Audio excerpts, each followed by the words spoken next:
వాళ్ళు నాడు నేడు స్కీమ్ కింద స్కూల్ డెవలప్ చేశామని చెప్పారు.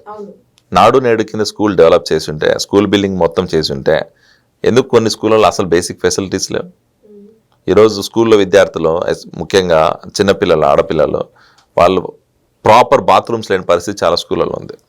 మరి ఎందుకు చేయాలి మీరు? ఆ రోజు నాడు నేడు కింద కొన్ని వందల కోట్లు ఇది చేసుకున్నారు కదా.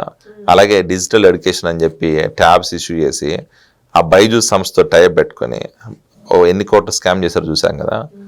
ఇలాంటి స్కాములు చేసి నాడు నేడు స్కామే, బైజూస్ ట్యాబ్ ఇష్యూ స్కామే, మధ్యాహ్న భోజన పథకంలో స్కామే, ఇన్ని స్కాములు చేసి అవన్నీ వాళ్ళు చెప్పరు బయట ప్రజలకి.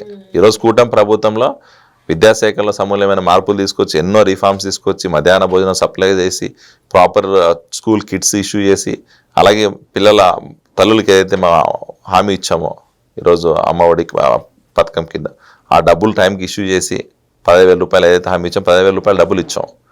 ఎంతమంది పిల్లలు ఉంటే అంతమందికి ఇచ్చాం. ఒక్కరున్నా, ఇద్దరున్నా, ముగ్గురున్నా 45,000, 50,000, 45,000 నుంచి 60,000 రూపాయలు డబ్బులు తీసుకుని చాలా మంది ఉన్నారు రాష్ట్రంలో.